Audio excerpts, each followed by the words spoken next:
और इसी खबर पर हमारे सहयोगी मुनीश हमारे साथ फोन लाइन पर है। मुनीश, लगातार ड्रोन देखे जाने की खबरें सामने आ रही हैं। पुंछ के दिगवार सेक्टर में लोसी के पास ये ड्रोन देखा गया था, क्या कुछ ज्यादा जानकारी है? जी बिल्कुल, कल रात को जो है पुंछ के दिगवार सेक्टर में पाकिस्तान की तरफ से एक ड्रोन जो है उसे घुसपैठ के भारतीय क्षेत्र में जैसे ही पहुंचा तो भारतीय सेना ने उसे देखकर उस पर फायरिंग की और कुछ मिनट यहाँ रहने के बाद वो जो ड्रोन था फिर पीओके की तरफ लौट गया। लेकिन लगातार पाकिस्तान की तरफ से पुंछ में जो है इस तरह की हरकतें की जा रही हैं। अगर बात करें पिछले महीने भी पाकिस्तान की तरफ से ड्रोन जो इस तरह भेजा गया था जिसने हथियार और जो ड्रग्स थे वो यहाँ ड्रॉप किए थे और लगातार पाकिस्तान इस तरह की हरकतें कर रहा है। अगर देखा जाए तो पुंछ के साथ साथ जितना भी रजौरी है, नौशहरा है या इंटरनेशनल बॉर्डर है वहाँ पर पाकिस्तान की तरफ से ड्रोन की घुसपैठ पाई जाती है और अपनी नापाक हरकतों को अंजाम दिया जाता है। जी मुनीश, बहुत शुक्रिया जानकारी हम तक पहुंचाने के लिए। तो पुंछ में ड्रोन देखे जाने के बाद सुरक्षा कड़ी कर दी गई है। दिगवार सेक्टर में लोसी के पास ये ड्रोन देखा और सेना ने पाकिस्तानी ड्रोन पर फायरिंग की थी। आपको बता दें कि पाक सेना की पीओके यूनिट ने इसे लॉन्च किया था।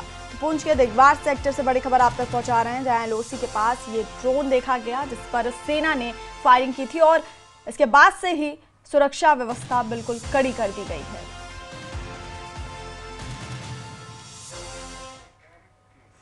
और बांग्लादेश में एक और हिंदू परिवार पर कट्टरपंथियों ने हमला किया है। हिंदू शिक्षक के घर पर उपद्रवियों ने आग लगाई। शिक्षक वीरेंद्र कुमार डे, जिन्हें झुनू सर के नाम से जाना जाता है, उनके घर पर फिर से हमला किया गया। सिलहट जिले में एक बार फिर हिंदू परिवार को निशाना बनाया गया। इससे पहले भी वीरेंद्र कुमार के घर पर हमला हुआ था। तो बांग्लादेश में हिंदुओं पर हमले लगातार जारी हैं और एक बार फिर हिंदू परिवार पर कट्टरपंथियों ने हमला किया है। हिंदू शिक्षक के घर पर उपद्रवियों ने आग लगा दी। शिक्षक वीरेंद्र कुमार डे, जिन्हें झुनू सर के नाम से जाना जाता है, उनके घर पर हमला किया गया। सिलहट जिले में एक बार फिर हिंदू परिवार को निशाना बनाया गया और इससे पहले भी ये जो शिक्षक है उनके घर पर हमला हुआ था। तो बांग्लादेश में लगातार हिंसा जारी है। हिंदू परिवार पर कट्टरपंथियों ने फिर से एक बार हमला किया है। हिंदू शिक्षक के घर पर आग लगाई गई है। शिक्षक वीरेंद्र कुमार डे, उनके घर पर हमला किया गया और इससे पहले भी उनके घर पर हमला हुआ था। सिलहट जिले की बात, बांग्लादेश में सिलहट जिले में एक बार फिर हिंदू परिवार को निशाना बनाया गया है और उपद्रवियों ने शिक्षक के घर पर आग लगा दी। शिक्षक वीरेंद्र कुमार डे, उनके घर पर ये हमला किया गया और इससे पहले भी वीरेंद्र कुमार के घर पर हमला हुआ था। तो लगातार बांग्लादेश में अल्पसंख्यकों के खिलाफ ये हिंसा जारी है।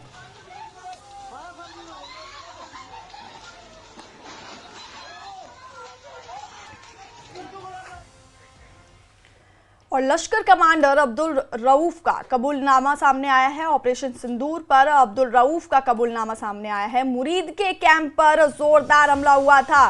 भारत ने कैंप पर यह जोरदार हमला किया था। तो ये कबूलनामा लश्कर कमांडर अब्दुल रऊफ के तरफ से सामने आया है, जिसमें उसने कबूला है कि मुरीद के कैंप पर ऑपरेशन सिंदूर के दौरान जोरदार हमला हुआ था। भारत ने कैंप पर जोरदार हमला किया था। ऑपरेशन सिंदूर पर लश्कर तैयबा के शीर्ष आतंकी कमांडर हाफिज अब्दुल रऊफ ने मुरीद के स्थित मरकज तैयबा में 29वें दीक्षांत समारोह को संबोधित करते हुए ये नुकसान की बात कबूली। बड़ी खबर आपको बता रहे हैं, जहां पर ऑपरेशन सिंदूर पर लश्कर तैयबा के शीर्ष आतंकी कमांडर हाफिज अब्दुल रऊफ ने मुरीद के स्थित मरकज तैयबा में 29वें दीक्षांत समारोह को संबोधित किया और इस दौरान ऑपरेशन सिंदूर के दौरान हुए नुकसान की बात कबूली। उसने कबूला कि मुरीद के कैंप पर ऑपरेशन सिंदूर के दौरान जोरदार हमला हुआ था। भारत ने कैंप पर जोरदार हमला किया था।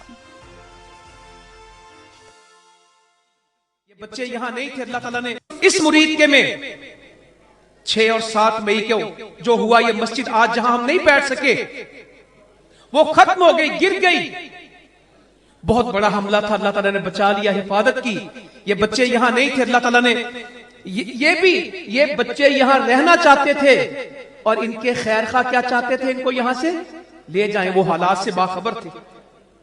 और फिर जंग मुरीद की थी। मोदी ने कहा हमने तो दहशतगर्दों के ठिकानों पे हमला किया।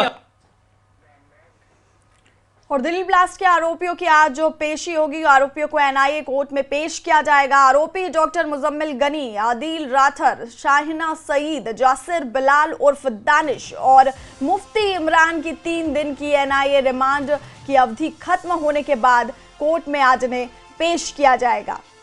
तो दिल्ली ब्लास्ट से जुड़ी बड़ी खबर आप तक पहुंचा रहे हैं, जहां आज आरोपियों की पेशी होगी, आरोपियों को एनआईए कोर्ट में पेश किया जाएगा। आरोपी डॉक्टर मुजम्मिल गनी, आदिल राठर, शाहिना सईद, जासिर बिलाल उर्फ दानिश और मुफ्ती इरफान की 3 दिन की एनआईए रिमांड की अवधि खत्म होने के बाद आज एनआईए कोर्ट में इनकी पेशी है।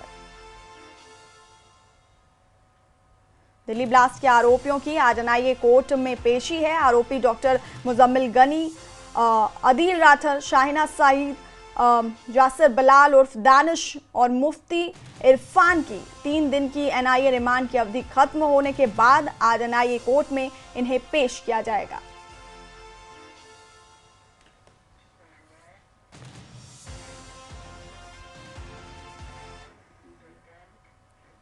नेता प्रतिपक्ष सुनील शर्मा ने न्यूज 18 से एक्सक्लूसिव बातचीत में श्री माता वैष्णो देवी मेडिकल कॉलेज मामले में सीएम उमर अब्दुल्ला पर हमला बोला है। सुनील शर्मा ने कहा कि उमर अब्दुल्ला ने मामले को कम्युनल रंग दिया।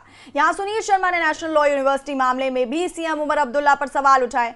सुनील शर्मा ने कहा कि NLU यानी नेशनल लॉ यूनिवर्सिटी मामले में सीएम जम्मू और कश्मीर में भेदभाव कर रहे हैं। वो जम्मू और कश्मीर को अलग अलग क्षेत्र बताकर अपनी राजनीतिक रोटियां सेक रहे हैं। मेरे साथ इस वक्त बात करने के लिए हैं leader of opposition Jammu and Kashmir assembly Sunil Sharma. ये को इंचार्ज हैं आसाम इलेक्शंस के भी। न्यूज़ 18 से बात करने के लिए आपका बहुत बहुत शुक्रिया सुनील जी। कई सवाल हैं, कई मुद्दे हैं और स्टार्ट मैं करता हूं MBBS कॉलेज के, जिस तरह से उसकी मान्यता ख़त्म की गई मेडिकल स्ट्रीम की। उसके बाद क्योंकि आप यहाँ थे नहीं, बहुत सारे लोगों ने जश्न मनाया।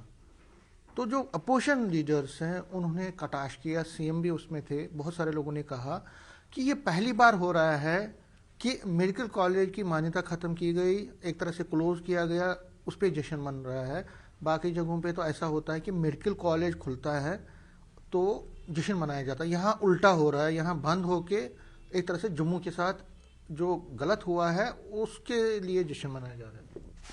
देखिए, एक बात तो मैं स्पष्ट कर देना चाहता हूं, 2 पार्टीज जो क्षेत्रीय दल हैं, जो रीजनल पार्टीज हैं, उसमें चाहे अब्दुल्ला परिवार है या मुफ्ती परिवार है, इन्होंने पिछले लगभग 5-7 वर्षों से पूरा प्रयास किया है कम्युनलाइज करने के लिए जम्मू कश्मीर को। जहां तक आप मेडिकल कॉलेज जो माता वैष्णो देवी श्राइन बोर्ड का है, उसको हमने ये कहा कि ये आस्था का विषय है, कम्युनल लाइन पे हमने कभी लिया नहीं। और जो भी बच्चे वहाँ पे आए, हमने उनका भी पूरा सम्मान और आदर रखा। उन्होंने जो मेरिट लाया, उनके मेरिट का भी पूरा आदर रखा। और हमने ये कहा कि जो बोर्ड है, माता वैष्णो देवी बोर्ड है, जो डेवोटीज वहाँ पे चढ़ावा देते हैं, वो इस इंटेंशन से नहीं देते हैं कि यहाँ पे कोई कॉलेज, यहाँ पे कोई एजुकेशनल इंस्टीट्यूशन खुले।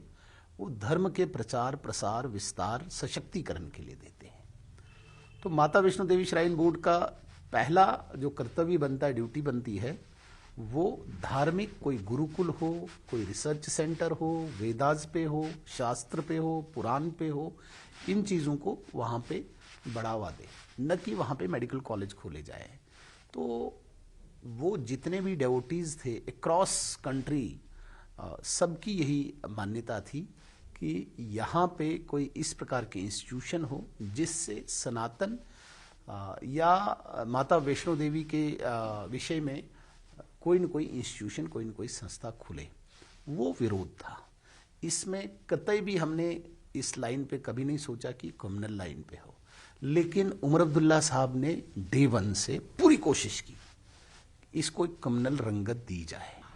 अब दूसरा इशू है लॉ यूनिवर्सिटी पे। लॉ यूनिवर्सिटी पे जो है उमर अब्दुल्ला ये कहते हैं कि इस पे भी बीजेपी जो है, मैंने जब पूछा उनसे तो उन्होंने कहा कि बीजेपी इस पे सियासत कर रही है। जब IIT और IIM जम्मू में मिला था तो तब क्यों उन्होंने सोचा नहीं, अगर वहाँ पे अब बन रहा है तो उसमें ह्यू एंड क्राई क्यों करने की जरूरत है? देखिए, भारतीय जनता पार्टी जम्मू कश्मीर को एक इकाई मानता है, एक यूनिट मानता है। जम्मू और कश्मीर का हमें कोई भेद नहीं है, हमें कोई डिफरेंस नहीं है। जम्मू और कश्मीर को अलग अलग देखना नेशनल कॉन्फ्रेंस या पीडीपी, विशेषकर आजकल उमर अब्दुल्ला साहब जम्मू और कश्मीर को अलग अलग देखते हैं। मुझे बताइए, एक चुना हुआ चीफ मिनिस्टर, उसके मुंह से ये बात कैसे निकलती है कि आईआईटी वहां मिला, आईआईएम यहां मिला, अब एनएलयू यहां होना चाहिए?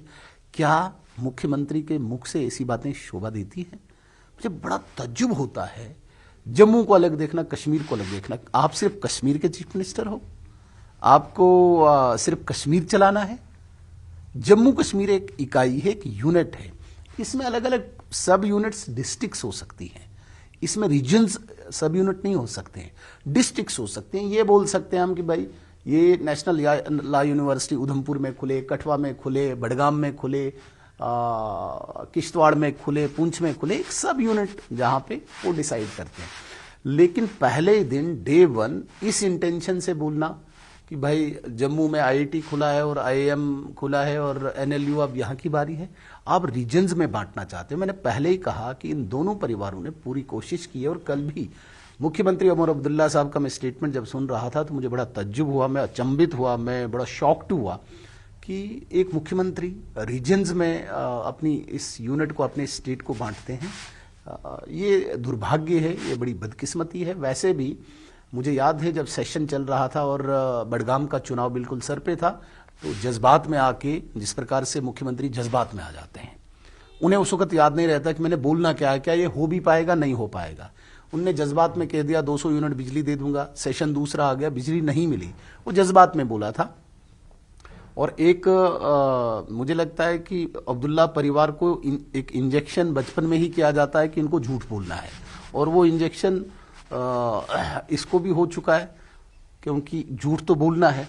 बिजली के लिए इसने झूठ बोला, फ्री बसेस के लिए इसने झूठ बोला, अच्छा राशन के लिए इसने झूठ बोला। तो इसी प्रकार से दोबारा से जज्बात में आके उस वक्त बडगाम के वोटर्स को अट्रैक्ट करने के लिए इसने बोल दिया कि बडगाम में खोलूंगा।